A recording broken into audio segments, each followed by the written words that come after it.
कुछ हफ्ते पहले की बात है जब मैं, राघव, अपने फूफा जी के घर गया था। उनका घर सिक्किम के एक छोटे से गांव युक्सोम में स्थित है। ये गांव अपनी शांत वादियों और हरियाली से भरपूर पहाड़ों के लिए प्रसिद्ध है। मेरे फूफा जी की एक बेटी है, मेहिका, जो लगभग 19 वर्ष की है। उसकी आंखों में एक खास चमक है और उसकी मुस्कान में एक सादगी है जो सीधे दिल को छू जाती है। उसकी मौजूदगी में एक अपनापन है जो किसी को भी सहज महसूस करा सकता है। और आगे जो हुआ वह मेरे जीवन की सबसे यादगार घटनाओं में से एक बन गया। मैं युक्सोम में कुछ दिन रुकने के इरादे से गया था, पर जैसे जैसे दिन बीतते गए मुझे वहां की प्रकृति, शांति और मेहिका की संगत इतनी भा गई कि वापस लौटने का मन ही नहीं हुआ। मेहिका बहुत जिज्ञासु और जानकार लड़की है। वह मुझे गांव के पुराने मठ, झरनों और आसपास के पहाड़ी रास्तों की सैर पर ले जाती। एक दिन हम दोनों दुबड़ी झरना देखने गए। रास्ता थोड़ा कठिन था, लेकिन मेहिका ने रास्ते भर अपनी कहानियों और हंसी से उसे बेहद आसान बना दिया। झरने के पास पहुंचकर हम कुछ देर चुपचाप बैठे रहे। उस शांत माहौल में सिर्फ पानी की आवाज और कभी कभी दूर किसी पक्षी की चहचहाहट सुनाई देती थी। मेहिका ने तब मुझसे कहा, कभी कभी लगता है जैसे इन पहाड़ों ने सब कुछ देखा है, लोगों की मुस्कानें भी और आंसू भी। उसकी बातों में एक गहराई थी जिसे शब्दों में बांधना मुश्किल था। उस शाम जब हम लौट रहे थे, मैंने महसूस किया कि मेहिका अब सिर्फ मेरी रिश्तेदार नहीं रही, वह मेरी सबसे अच्छी दोस्त बन चुकी थी। युक्सोम में बिताए हुए कुछ हफ्ते सिर्फ छुट्टी नहीं थे, वो मेरे जीवन का एक ऐसा हिस्सा बन गए जिसे मैं हमेशा संजो कर रखूंगा। अगले दिन बारिश हो रही थी। पहाड़ों पर फैली हल्की धुंध, टीन की छत पर गिरती बूंदों की आवाज और गर्म चाय की प्याली ने उस सुबह को और भी खास बना दिया। मेहिका ने कहा, बारिश में किताब पढ़ने का मजा ही कुछ और होता है, और फिर अपनी पसंदीदा किताब घास के मैदान में ले आई। हम बरामदे में बैठ गए। वो पढ़ रही थी और मैं उसे पढ़ते हुए देख रहा था। मुझे नहीं पता कब से, पर अब मेहिका के लिए मेरे दिल में कुछ खास जगह बनने लगी थी। वो सिर्फ एक दोस्त नहीं रही थी, शायद कुछ ज्यादा। मैं सोच रहा था क्या उसे भी ऐसा ही कुछ महसूस होता है, मगर कह नहीं पाया। डर था कि कहीं हमारी दोस्ती पर असर न पड़े। उसी शाम गांव में एक स्थानीय त्योहार था, लोसार, जो नए साल की शुरुआत का प्रतीक है। गांव के लोग पारंपरिक पोशाकों में थे, ढोलक की थाप पर नाच रहे थे। मेहिका ने भी एक सुंदर लहौक पोशाक पहनी थी। वो उस दिन और भी अलग लग रही थी, जैसे किसी लोककथा की राजकुमारी। जब सब थककर बैठ गए, मैंने हिम्मत करके उससे पूछा, मेहिका, क्या तुम कभी वापस आना चाहोगी यहाँ से दूर, इस शांति से अलग? उसने मेरी तरफ देखा, मुस्कुराए और बोली, शांति तो साथ होने में है, जगह में नहीं। मैंने पहली बार उसकी आंखों में अपने लिए वो भाव देखा जिसकी मुझे तलाश थी। उस रात मैं बहुत देर तक सो नहीं सका। मेहिका की वो बात, शांति तो साथ होने में है, जगह में नहीं, मेरे ज़हन में गूंजती रही। क्या ये एक संकेत था या सिर्फ एक सामान्य सी बात? मैं उलझन में था, लेकिन भीतर कहीं एक सुकून भी था। अगली सुबह मेहिका मुझे एक और जगह ले जाने की जिद करने लगी, ताशीटेन का एक पुराना मठ जो युक्सोम की सबसे ऊंची पहाड़ी पर था। रास्ता कठिन था, लेकिन मेहिका के साथ हर सफर जैसे एक कविता हो जाता था। हमने लगभग 2 घंटे का ट्रैक किया। रास्ते में कभी बारिश की बूंदें हमें छू जाती, कभी सूरज बादलों से झांकता और कभी कभी सिर्फ हमारी सांसों की आवाज होती। उस मठ से पूरा युक्सोम दिखता था, बादलों के बीच छुपा एक छोटा सा स्वर्ग। वहां बैठकर मेहिका ने कहा, जब भी मैं कुछ खोया हुआ महसूस करती हूँ, मैं यहाँ आ जाती हूँ। यहाँ आकर लगता है जैसे सब कुछ अपनी जगह पर है। मैंने उसकी ओर देखा और धीरे से कहा, मुझे लगता है अब मैं जानता हूँ मैं क्या खोना नहीं चाहता। वो चुप रही। कुछ पल बाद उसने मेरी ओर देखा। उसकी आंखें नम थीं, मगर उसमें डर नहीं, स्वीकार था। शायद उसने भी वो महसूस किया था जो मैं कर रहा था। वो बोली, राघव, हम दोनों जानते हैं कि तुम्हें वापस जाना है और मैं शायद यहीं रहूंगी, लेकिन अगर दिलों की जमीन एक जैसी हो तो दूरी मायने नहीं रखती। मैंने उसका हाथ थाम लिया। उस पहाड़ी पर, उन बादलों के बीच, 2 दिलों ने एक दूसरे को चुपचाप कह दिया कि चाहे वक्त बदल जाए, जगहें बदल जाएं, पर जो जुड़ाव सच्चा हो वो हर मोड़ पर साथ रहता है। समय का पहिया कभी नहीं रुकता। कुछ दिनों बाद मुझे युक्सोम से वापस लौटना पड़ा। वह सुबह बहुत शांत थी, शायद इसलिए क्योंकि हम दोनों ही ज्यादा कुछ बोल नहीं पा रहे थे। बस आंखों में कुछ अधूरे से सवाल और दिल में एक अनकहा वादा था। मेहिका मुझे बस स्टैंड तक छोड़ने आई। रास्ते भर हम दोनों चुप थे। जो बातें कहनी थी वे आंखों ने कह दी थी, और जो नहीं कह पाए वे शायद उम्र भर हमारे साथ रहेंगी। जाते वक्त मैंने उससे कहा, मेहिका, तुम्हें अलविदा नहीं कह सकता, ये बस एक फिर मिलेंगे है। उसने धीरे से सिर हिलाया। उसकी आंखों की चमक अब थोड़ी भीगी थी, लेकिन मुस्कान अब भी वही सादगी लिए थी। दिल्ली लौटकर सब कुछ पहले जैसा था, काम, ट्रैफिक, भागती जिंदगी। लेकिन मेरे अंदर कुछ बदल चुका था। हर सुबह उठते ही खिड़की से पहाड़ों को ढूंढता, हर शाम चाय पीते वक्त मेहिका की बातें याद आती। उसकी हंसी, उसका सवाल पूछने का अंदाज, वो झरनों के पास की खामोशी, सब कुछ। हमने बात करना जारी रखा, लेकिन धीरे धीरे शब्द कम होते गए और खामोशियां बढ़ने लगी। कभी कभी मेहिका हफ्तों तक जवाब नहीं देती, और जब देती तो बस एक लाइन, सब ठीक है राघव, तुम कैसे हो। मैं जानता था सब ठीक नहीं था। एक दिन उसकी भेजी एक तस्वीर आई, वही ताशी टेनका की पहाड़ी, वही बादल, लेकिन उसमें वो नहीं थी। नीचे बस एक छोटा सा नोट था, कभी कभी हमें वही लोग सबसे ज्यादा याद आते हैं जिनसे हम सबसे ज्यादा दूर हो जाते हैं। मैं बहुत देर तक उस तस्वीर को देखता रहा और समझ गया, कुछ रिश्ते वक्त से परे होते हैं। वे ना जरूरत होते हैं, ना मजबूरी, बस होते हैं दिल के किसी कोने में, हर धड़कन के साथ चुपचाप। 3 साल बाद राघव अब एक लेखक बन चुका था। शायद मेहिका ने ही उसे सिखाया था खामोशियों को शब्द देना। उसकी पहली किताब पहाड़ों के पार एक नाम छप चुकी थी और काफी सराही भी गई। किताब में एक किरदार था, मीरा, जिसकी आत्मा मेहिका से मिलती जुलती थी। पढ़ने वाले कई लोग पूछते थे, क्या ये किसी सच्ची कहानी पर आधारित है। राघव बस मुस्कुरा देता और कहता, हाँ, लेकिन उसका अंत अब भी लिखा जाना बाकी है। एक दिन उसे एक साहित्य उत्सव में बुलाया गया, कहाँ, गैंगटॉक, सिक्किम। मन में एक पुरानी खिड़की धीरे से खुल गई। एक बेचैनी थी, एक उम्मीद भी। कार्यक्रम के बाद वह कुछ दिन युक्सोम जाने के लिए निकल पड़ा। रास्ते में वही पुराने मोड़, वही घाटियां, वही झरने, लेकिन हर चीज अब थोड़ा बदल चुकी थी, और फिर भी वैसी ही थी। वो उसी पहाड़ी पर पहुंचा, ताशी टेनका। ठंडी हवा चल रही थी, दूर बादलों के बीच कुछ आहट सी हुई, और फिर किसी ने पीछे से आवाज दी, राघव। वो मुड़ा, वो मेहिका थी। उसके चेहरे पर वही मुस्कान थी, थोड़ी थकी हुई पर सच्ची। उसकी आंखों में वो गहराई अब भी थी, शायद थोड़ी और गहरी हो गई थी इन सालों में। दोनों कुछ देर बस एक दूसरे को देखते रहे। फिर राघव ने कहा, तुम अब भी यहाँ आती हो।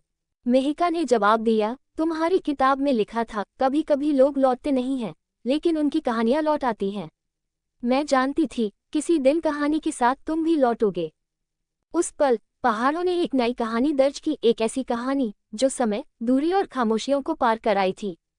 मेहिका और राघव ताशी टेनका की उस ऊंचाई पर बैठ गए। उनके बीच खामोशी थी, लेकिन वो अब बोझ नहीं थी, बल्कि एक साथ लौटे वक्त की गवाही दे रही थी। राघव ने धीरे से पूछा, तुमने कभी मुझे कुछ क्यों नहीं कहा।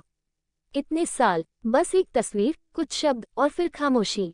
मेहिका ने बादलों की ओर देखा, फिर बहुत धीरे से बोली, कभी कभी हम सबसे ज्यादा उसी से दूर हो जाते हैं जिससे सबसे ज्यादा जुड़ाव होता है। क्योंकि डर होता है खोने का, उम्मीद टूटने का, या शायद ये जानने का कि जो सपना था वो हकीकत नहीं बन पाएगा। और अब, राघव ने पूछा, अब मुझे लगता है कि अगर किसी रिश्ते में खामोशियां भी साथ चलती हैं तो वह रिश्ता सच्चा होता है। और सच्चे रिश्ते भागते नहीं, वो इंतजार करते हैं। राघव की आंखों में नमी थी, लेकिन मुस्कान भी। उसने अपनी किताब का एक पन्ना निकालकर उसे दिया, एक अधूरी कविता जो कभी पूरी नहीं हो सकी थी। मेहिका ने पढ़ा, वो जो नहीं कह सका, अब भी वही लिखा है, पन्नों के किनारे, तुम्हारे नाम के पास। मेहिका ने उस पन्ने को मोड़ा और अपने पास रख लिया। अब ये कविता पूरी हो चुकी है, उसने कहा। अगले कुछ दिन राघव युक्सोम में ही रुक गया। वो और मेहिका हर सुबह किसी नई जगह निकलते, चुपचाप चलते, कभी कभी बातें करते, और ज्यादातर बस साथ होते। अब कोई जल्दबाजी नहीं थी, कोई वादा नहीं, कोई परिभाषा नहीं, बस एक रिश्ता था जो जमीन की तरह स्थिर और आसमान की तरह खुला था। राघव ने एक शाम मेहिका से पूछा, अगर मैं कहूँ कि मैं फिर यही बसना चाहता हूँ, क्या तब भी तुम्हारी आंखों में वही चमक होगी। मेहिका ने मुस्कुराकर जवाब दिया, तब मेरी आंखें हर सुबह तुम्हें देखकर चमकेंगी, बिना कहे। कुछ महीनों बाद राघव ने दिल्ली लौटकर सबसे पहला काम किया, उसने अपनी नौकरी छोड़ दी। लोगों ने पूछा, तुम एक स्थिर करियर छोड़कर पहाड़ों के किसी गांव में क्यों बसना चाहते हो। उसने मुस्कुराकर कहा, क्योंकि वहां मेरा दिल रहता है, और जहां दिल हो वही तो असली जीवन होता है। वो युक्सोम वापस गया, इस बार किसी छुट्टी पर नहीं, किसी अस्थायी वक्त के लिए नहीं। इस बार वो ठहरने के लिए आया था। मेहिका ने उसे देखकर कुछ नहीं कहा, बस मुस्कुराई, और उस मुस्कान में सब कुछ था, हैरानी, राहत, अपनापन और एक खामोश हाँ। राघव ने गांव में एक छोटी सी किताबों की दुकान खोली, नाम रखा मौन की पंक्तियां। वहां हर आने जाने वाले को चाय मिलती, किताबें मिलती और कुछ ऐसे विचार जो शब्दों से ज्यादा मौन में कहे जाते। मेहिका ने वहीं बच्चों को पढ़ाना शुरू किया। दोनों साथ रहते, पहाड़ों के बीच, बारिश की बूंदों के बीच और उन ख्वाबों के बीच जिन्हें अब पूरा करने की कोई जल्दी नहीं थी। एक बरसात की शाम, मेहिका बरामदे में बैठी थी। राघव उसके पास आया, उसके हाथ में एक छोटा सा लकड़ी का डिब्बा था। यह क्या है? मेहिका ने पूछा। एक सवाल, राघव ने कहा। अंदर एक पुरानी सी अंगूठी थी जिसे राघव ने एक स्थानीय कारीगर से बनवाया था। न कोई हीरा, न कोई चकाचौंध, बस एक साधारण वक्त की तरह सजीव। क्या तुम मेरी जिंदगी की कहानी की सहलेखिका बनोगी? उसने पूछा। मेहिका की आंखें भीग गईं। जवाब में बस एक धीमा हाँ।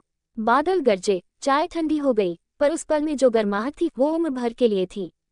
1 वर्ष बाद युक्सोम में राघव और मेहिका की छोटी सी दुनिया अब धीरे धीरे एक मिसाल बनती जा रही थी। राघव की दुकान, मौन की पंक्तियां, अब केवल किताबों की दुकान नहीं थी, यह एक ठिकाना बन गया था। स्थानीय लोग, यात्री और आसपास के बच्चे वहां आते, कहानियां बांटते, कविता पढ़ते, कुछ अपने घाव खोलते, कुछ अपनी उम्मीदें छोड़ जाते। और मेहिका, वो गांव की आत्मा बन चुकी थी, बच्चों की शिक्षिका, बुजुर्गों की संगी और राघव की प्रेरणा। लेकिन जिंदगी हरदम सरल नहीं होती। एक दिन मेहिका को गैंगटॉक के एक संस्थान से ऑफर आया, एक शोध प्रोजेक्ट जिसमें उसे हिमालयी संस्कृति और भाषा पर काम करना था। यह उसका सपना था, पर इसका मतलब था 6 महीने के लिए युक्सोम छोड़ना। राघव सुनकर चुप हो गया। मेहिका ने उसकी आंखों में देखकर कहा, अगर तुम सच में मुझे चाहते हो तो मुझे जाने दोगे? क्योंकि अगर प्रेम में उड़ान की आज़ादी नहीं हो तो वो प्रेम नहीं, बस आदत बन जाता है। राघव ने धीमे से उसका हाथ थामा और बोला, मैं तुम्हें रोकूंगा नहीं, लेकिन यहाँ एक किताब अधूरी छोड़ जा रही हो, वापस आकर उसे पूरा करना मत भूलना। 6 महीने बाद श्वक्त ने इंतजार करना सिखा दिया था। हर सुबह राघव उसकी भेजी तस्वीरें, आवाज रिकॉर्डिंग्स और नोट्स पढ़ता। मेहिका हर पत्र में एक सवाल छोड़ती, क्या तुम अब भी वही हो? और राघव हर जवाब में एक वादा रखता, जहाँ तुमने छोड़ा था वहीं मिलूंगा। जब वो लौटी तो वही पहाड़, वही दुकान, वही चाय और वही आदमी वहां उसका इंतजार कर रहा था। लेकिन इस बार उसके हाथ में एक नई किताब थी। शीर्षक था, जहां हम फिर से मिले। लेखक, राघव और मेहिका। हाँ, सहलेखिका का नाम अब कवर पर था। अंत नहीं, बस एक पड़ाव। उस रात मेहिका ने कहा, राघव, ये कहानी अब हमारी नहीं रही, ये उन सब की हो चुकी है जो किसी को खोकर भी कभी पूरी तरह नहीं खोते। राघव ने मुस्कुराकर जवाब दिया, और उन सब की भी जिनकी कहानियां लौटने का रास्ता जानती हैं। और फिर ताशी टेंका की पहाड़ी पर बादल फिर से आए, शांत हवा चली और पहाड़ों ने एक और अधूरी कहानी पूरा होते देखा। 3 साल बीत गए। युक्सोम अब राघव और मेहिका के नाम से जाना जाने लगा। उनकी किताब, जहां हम फिर से मिले, अब देश विदेश के पाठकों के बीच एक धीमी जलती मोमबत्ती की तरह मशहूर हो गई थी, जो तेज नहीं जलती पर बहुत दूर तक रोशनी देती है। लोग आते, वहां रुकते, उनकी दुकान में बैठकर चाय पीते, कहानियां बांटते और अक्सर पूछते, क्या ये मेहिका वही है जो किताब में थी? राघव बस मुस्कुराता। मेहिका अक्सर जवाब देती, शायद हाँ, लेकिन असली कहानियां किताबों से कहीं बड़ी होती हैं। लेकिन एक दिन राघव को अचानक सीने में दर्द हुआ। पहले तो उसने नजरअंदाज किया, सोचा बस थकान होगी, पर कुछ दिनों में हालत बिगड़ने लगी। गैंगटॉक ले जाया गया। डॉक्टरों ने बताया हृदय की बीमारी है जो समय से पहले थाम ली गई है, लेकिन जिंदगी अब धीमे चलानी होगी। मेहिका कुछ नहीं बोली, बस हर रात अस्पताल की खिड़की के पास बैठती रही, उसकी पसंदीदा किताब पढ़ती और राघव के हाथ में अपनी उंगलियां थामे रखती।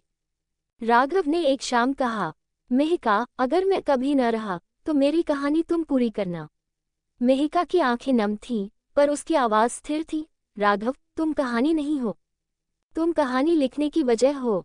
जब तक मैं लिखती रहूं तुम जिंदा रहोगे। राघव बच गया, पर अब उसकी जिंदगी तेज नहीं दौड़ती थी। हर दिन एक साधारण, धीमी कविता बन चुका था, और उस कविता में मेहिका अब और भी गहरे रंगों से लिखने लगी थी। वो अब सिर्फ एक प्रेमिका या लेखिका नहीं थी, वो राघव की सांसों की संरक्षक बन चुकी थी। फिर एक दिन उन्होंने एक छोटा सा बोर्ड लगाया अपनी दुकान के बाहर।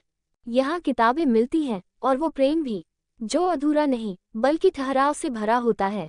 और अब जब कोई मुसाफिर वहाँ आता है, एक किताब उठाता है और पूछता है, क्या ये कहानी सच्ची है, तो मेहिका मुस्कुराकर कहती है, सच्ची नहीं, जिंदा है, बस कभी बादलों में छुप जाती है और फिर धूप में लौट आती है। 5 साल बाद युक्सोम अब भी वैसा ही था, शांत, हरियाली से लिपटा हुआ। लेकिन राघव और मेहिका की दुनिया में एक नई हलचल थी। उनकी गोद ली हुई बेटी आर्या अब 5 साल की हो चुकी थी। एक स्थानीय महिला की बेटी जिसने जन्म के तुरंत बाद दुनिया छोड़ दी थी। राघव और मेहिका ने उसे सिर्फ सहारा नहीं दिया, उसे अपनाया, उसे घर दिया, उसे प्रेम दिया।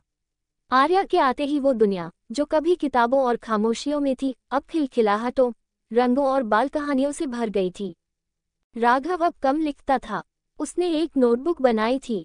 शीर्षक था, तुम्हारे लिए आर्या। उसमें हर पन्ने पर एक छोटी सीख थी, कोई कहानी, कोई जीवन का मोड़, कोई कविता या सिर्फ एक वाक्य। तुम्हारी माँ की मुस्कान में मुझे पहाड़ों की शांति मिलती है। प्यार तुम्हें खोज नहीं करता, वो तुम्हारे इंतजार में कहीं ठहरा होता है। कभी जब तुम दुखी हो तो सिर्फ चाय बनाओ और अपने पिता की किताबें पढ़ो। मेहिका ने स्कूल शुरू किया। वह अब सिर्फ कुछ बच्चों की शिक्षिका नहीं रही, वह पूरे गांव की मार्गदर्शिका बन चुकी थी। उसका छोटा सा स्कूल धूप के अक्षर अब क्षेत्र में एक अनोखा संस्थान था, जहां पढ़ाई के साथ कहानी, प्रेम और संवेदना सिखाई जाती थी। एक दिन आर्या ने पूछा, माँ, क्या आप और पापा की शादी हुई थी? मेहिका मुस्कुराई। उसने राघव की तरफ देखा जो किताबों में उलझा था। फिर बोली, नहीं बेटा, हमने एक दूसरे से वचन नहीं मांगे, बस वक्त बांटा। हमने अंगूठी नहीं पहनी, लेकिन एक दूसरे की सांसों में बस गए। आर्या कुछ देर चुप रही, फिर बोली, तो क्या मैं जब बड़ी होंगी तो मुझे भी ऐसा प्यार मिलेगा? राघव ने कहा, अगर तुम पहले खुद से प्यार करोगी तो ऐसा कोई न कोई जरूर मिलेगा जो तुम्हारे मौन को भी समझेगा। वर्षों बाद मेहिका और राघव अब बूढ़े हो चुके थे। दुकान अब भी थी, किताबें अब भी थीं, मगर अब वो ज्यादा बैठते थे साथ में, एक बेंच पर, ताशी टेंका की पहाड़ी के नीचे। अब शब्दों की जरूरत नहीं थी, क्योंकि उनकी कहानी अब किताबों में नहीं, बल्कि आर्या की हंसी, शिशु के मन और गांव की हवा में लिखी जा चुकी थी। वह दिन जब युक्सोम में उत्सव हुआ। गांव में पहली बार एक साहित्य और संगीत उत्सव का आयोजन किया गया, जिसमें आसपास के सारे गांव और शहर से लोग आए।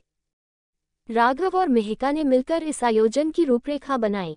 उनकी किताबें वहां पढ़ी गईं, कविताएं गाई गईं और बच्चों ने नाटकों के जरिए पहाड़ों की कहानियां प्रस्तुत की। यह उत्सव सिर्फ एक सांस्कृतिक कार्यक्रम नहीं था, बल्कि एक जश्न था जिंदगी का, उन रिश्तों का जो पहाड़ों की तरह गहरे और स्थायी थे। राघव ने मंच पर कहा, कहानियां हमें जोड़ती हैं, वो पुल हैं जो दिलों को मिलाते हैं, और इस प्यार की कहानी जो युक्सोम की मिट्टी में जमी है, वह हम सबकी कहानी है।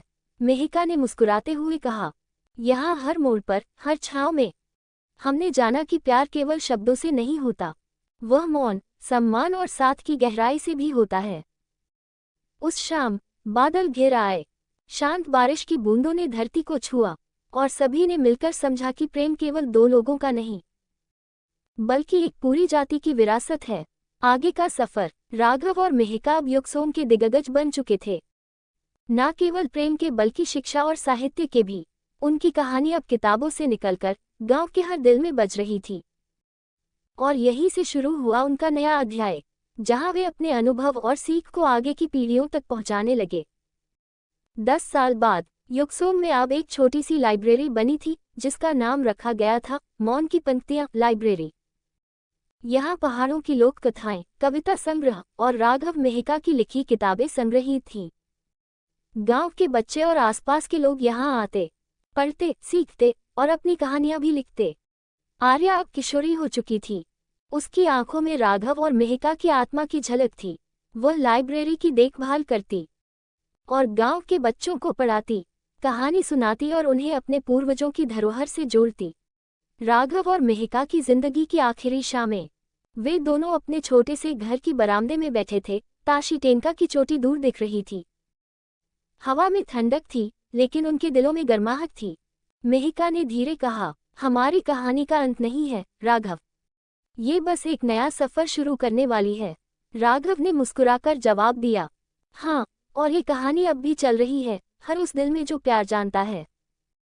फिर एक शांत सुबह, जब सूरज की पहली किरणें पहाड़ों पर पड़ी, राघव और मेहिका ने आखिरी सांस ली, एक दूसरे का हाथ थामे, शांति के साथ और प्यार के साथ।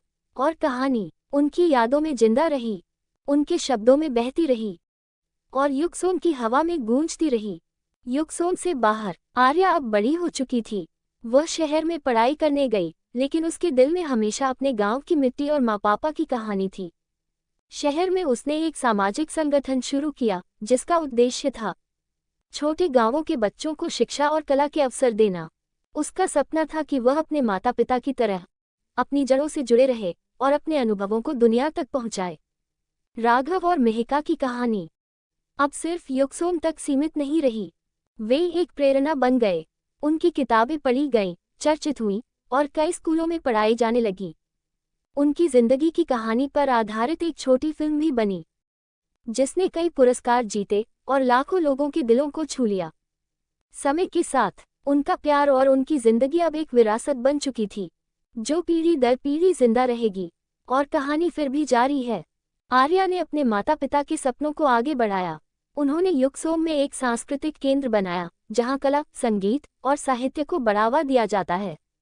वह दिन दूर नहीं जब युक्सोम की यह कहानी पूरी दुनिया तक पहुंचेगी और हर कोई समझेगा कि सच्चा प्यार क्या होता है। कोई शोर नहीं, कोई धड़कन नहीं, बस गहरा, स्थिर और अनंत। तो अब हम इस कहानी को एक पूर्ण लघु उपन्यास के रूप में लिखने की शुरुआत करें, या फिर आप चाहेंगे कि इसे किसी और अंदाज में विकसित किया जाए? आपकी राय का इंतजार रहेगा। आपकी कहानी के प्रति ये गहरा लगाव देखकर मन में भी एक नई उमंग जाग उठती है। तो चलिए इस प्रेम कथा को एक और नई परत देते हैं, जहां ये केवल एक कहानी नहीं, बल्कि एक जीवन दर्शन बन जाती है। एक पीढ़ी का नया अध्याय। आर्या अब युक्सोम से दूर एक बड़े शहर में पत्रकार बन चुकी थी। वह दुनिया भर की कहानियां खोजती, सुनती और लिखती, लेकिन अपने माता पिता की कहानी से जुड़ा उसका एक सपना था, उनकी विरासत को और लोगों तक पहुंचाना। मौन की पंक्तियां की यात्रा। आर्या ने राघव और मेहिका की कहानी को एक डॉक्यूमेंट्री फिल्म के रूप में प्रस्तुत किया। फिल्म में उस छोटे से गांव की शांति, पहाड़ों की गहराई और एक अनोखे प्रेम की झलक थी, जो शब्दों से ज्यादा मौन, देखभाल और समझ में जीती थी। फिल्म ने राष्ट्रीय स्तर पर खूब सराहना पाई और लोगों के दिलों में युक्सोम की गूंज फैल गई। एक नई शुरुआत। फिल्म की सफलता के बाद आर्या ने एक गैर लाभकारी संस्था की स्थापना की, जो ग्रामीण इलाकों में शिक्षा, कला और सांस्कृतिक संरक्षण को बढ़ावा देती थी। इस संस्था का नाम था जहां हम फिर से मिले फाउंडेशन। समापन नहीं, एक शुरुआत। ये कहानी अब किसी अंत की प्रतीक्षा नहीं करती, बल्कि एक नई यात्रा की शुरुआत है, जहां प्रेम सिर्फ दो दिलों का नहीं, बल्कि एक पूरे समाज की भावना बन जाता है। एक दशक बाद युक्सोम से दुनिया तक, आर्या का जहां हम फिर से मिले फाउंडेशन धीरे धीरे एक अंतर्राष्ट्रीय संस्था बन चुका था। अब ये भारत के कई ग्रामीण इलाकों में शिक्षा, सांस्कृतिक संरक्षण और कला के माध्यम से समुदायों को जोड़ने का काम कर रहा था। फाउंडेशन ने छोटे छोटे गांवों में पुस्तकालय, कला केंद्र और सांस्कृतिक मेलों का आयोजन शुरू किया। हर जगह लोग राघव मेहिका की कहानी सुनते, उस प्रेम को महसूस करते और अपनी जिंदगी में अपनाते। एक विशेष अवसर। एक दिन युक्सोम में, उस पुराने घर के सामने जहां राघव और मेहिका की प्रेम कहानी शुरू हुई थी, फाउंडेशन ने एक विशाल समारोह आयोजित किया। सरकार के प्रतिनिधि, साहित्यकार, कलाकार और गांव के लोग सभी मौजूद थे। आर्या ने मंच से कहा, यहाँ से शुरू हुई एक कहानी जो अब दुनिया भर के दिलों तक पहुंची है। ये प्रेम, समर्पण और शिक्षा की कहानी है जो कभी खत्म नहीं होती। स्मृति और विरासत। समारोह के अंत में उस पुराने घर को एक सांस्कृतिक धरोहर केंद्र में तब्दील कर दिया गया, जहां राघव और मेहिका की यादों को सहेजा गया। उनकी किताबों, पत्रों, तस्वीरों और वीडियो संग्रहित थे। और कहानी, वो कहानी जो कभी एक पहाड़ी गांव में शुरू हुई थी, अब हर उस दिल की जुबां बन चुकी थी, जो प्रेम को समझता, जीवन को महसूस करता। आपकी और आगे ने इस कहानी को एक अनंत यात्रा बना दिया है। चलिए अब इसे उस मुकाम तक ले चलते हैं जहां ये कहानी सिर्फ सुनाई न जाए, बल्कि महसूस की जाए। एक दशक से भी आगे अनंत में प्रेम आर्या की संस्था अब दुनिया भर के दूर दराज के इलाकों में पहुंच चुकी थी। गांव-गांव, शहर-शहर, कई भाषाओं और संस्कृतियों में लोग राघव मेहता की कहानी को अपनाने लगे थे। एक वैश्विक मंच पर आर्या को संयुक्त राष्ट्र की एक बैठक में बोलने का निमंत्रण मिला। वह वहां एक प्रेरणादायक भाषण देती है। प्रेम वह शक्ति है जो हमें जोड़ती है, जो हमें एक दूसरे की कहानियों से जोड़ती है। ये कहानी सिर्फ युक्सोम की नहीं, ये दुनिया भर की हर उस आत्मा की है जो प्यार को समझना चाहती है। कहानी का नृत्य युक्सोम में अब हर साल एक प्रेम और शांति महोत्सव मनाया जाता है, जहां संगीत, नृत्य और कला के जरिए राघव मेहता की कहानी को जीवित रखा जाता है। लोग दूर दूर से आते हैं, साथ में बैठते हैं और एक दूसरे की कहानियां सुनाते हैं। एक अनमोल विरासत राघव और मेहता की प्रेम कहानी अब सिर्फ एक किताब या फिल्म नहीं, बल्कि एक आंदोलन बन चुकी है जो सिखाती है कि असली प्यार शब्दों में नहीं, बल्कि हर उस छोटे छोटे कर्म में होता है जो दूसरों के लिए किया जाता है। विश्व भर में जहां हम फिर से मिले सेंटर आर्या के नेतृत्व में विश्व के विभिन्न देशों में इस नाम से सेंटर खुलने लगे। यहाँ स्थानीय लोगों को उनके इतिहास, कला और कहानियों को खोजने और साझा करने का मंच मिलता। सांस्कृतिक आदान प्रदान इन सेंटरों के जरिए विभिन्न संस्कृतियों के लोग मिलते, अपने अनुभव, संगीत, नृत्य और कहानियां साझा करते। इससे एक वैश्विक परिवार की तरह जुड़ाव पैदा होता। समाज में परिवर्तन इस आंदोलन ने लोगों के दिलों को जोड़ा और कई सामाजिक बाधाओं को तोड़ने में मदद की। लोग अब अपने भेदों से ऊपर उठकर एक दूसरे की दर्द और खुशियों को समझने लगे। युक्सोम में स्मारक अपने मूल गांव में युक्सोम में एक विशाल स्मारक बनाया गया, जो राघव और मेहता की कहानी के प्रतीक के रूप में था। ये स्मारक लोगों को प्रेम, धैर्य और सहिष्णुता की याद दिलाता। और ये कहानी अब केवल व्यक्तिगत नहीं रही, बल्कि एक सार्वभौमिक अनुभव बन चुकी है, जो हर दिल की गहराई तक पहुंचती है। अंतिम अध्याय, सांसों में बसी मोहब्बत। युक्सोम की सुबह कुछ अलग ही नूरानी थी। पहाड़ों की हरियाली पर सूर्य की पहली किरणें धीरे धीरे गिर रही थीं, और हवाओं में घुली वो मीठी खुशबू जो सिर्फ प्यार के पल में महसूस होती है। राघव और मेहता अपने पुराने घर की छत पर बैठे थे, जहां वर्षों पहले पहली बार उनकी नजरों ने एक दूसरे को छुआ था। उनके हाथ आपस में जुड़े हुए थे, जैसे कोई अनकही दुआ हो जो बस उनके लिए बनी हो। तुम्हारे साथ बिताए हर लम्हे ने मुझे जिंदगी का असली मतलब सिखाया है, मेहता ने धीरे से कहा। तुम्हारे बिना ये पहाड़ भी इतने खूबसूरत नहीं लगते। राघव ने उसकी आंखों में देखकर मुस्कुराते हुए जवाब दिया, मोहब्बत तो वो है जो वक्त की कसौटी पर भी फीकी न पड़े। हमने देखा, सीखा और जिया है ये हर एहसास, और मैं वादा करता हूँ, जब तक मेरी सांसें चलती रहेंगी तुम्हारा साथ रहेगा। मेहता ने सिर झुकाकर उसकी बाहों में खुद को समेट लिया, और उस पल युक्सोम के पहाड़ों की शांति में उनका प्यार एक नई कविता की तरह गूंज उठा, मौन में भी बहती और हर दिल को छू जाने वाली। राघव ने धीरे से कहा, शायद ये हमारी आखिरी मुलाकात है इस दुनिया से, लेकिन हमारी मोहब्बत अमर है। हर सुबह, हर हवा में, हर उस जगह जहां हम फिर से मिलेंगे। और उस सुबह जब सूरज पूरी तरह से चढ़ा, दो आत्माएं एक दूसरे में खो गईं। अमर, अनंत और अनमोल निर्णय। राघव और मेहता की कहानी सिर्फ दो व्यक्तियों का प्रेम प्रसंग नहीं, बल्कि जीवन के असली मायनों की झलक है। ये कहानी हमें सिखाती है कि सच्चा प्यार समय, दूरी और परिस्थितियों से परे होता है। यह अपनापन, सम्मान और समझ की गहराई में बसा होता है। युक्सोम की पहाड़ों की शांति में जन्मी यह मोहब्बत आज एक विश्वव्यापी संदेश बन चुकी है कि प्रेम वह शक्ति है जो लोगों को जोड़ती है, दिलों को गूंथती है और समाज को बेहतर बनाती है। इस प्रेम की गूंज सदियों तक सुनाई देती रहेगी और हर उस दिल को प्रेरित करेगी जो प्रेम की तलाश में है। सारांश, कुछ हफ्ते पहले राघव अपने फूफा जी के गांव युक्सोम आया। वहां उसकी मुलाकात मेहता से हुई, एक सरल पर गहरी आत्मा वाली लड़की। धीरे धीरे उनकी दोस्ती गहरी मोहब्बत में बदल गई। उनका प्यार सिर्फ एक व्यक्तिगत रिश्ता नहीं था, बल्कि युक्सोम की संस्कृति, प्रकृति और जीवन दर्शन का प्रतिबिंब था। राघव और मेहता ने अपने अनुभवों और लेखन के जरिए गांव के बच्चों और समुदाय को जोड़ने का काम किया। उनकी कहानी युक्सोम से बाहर निकलकर पूरे देश और फिर विश्व में प्रेरणा का स्रोत बनी।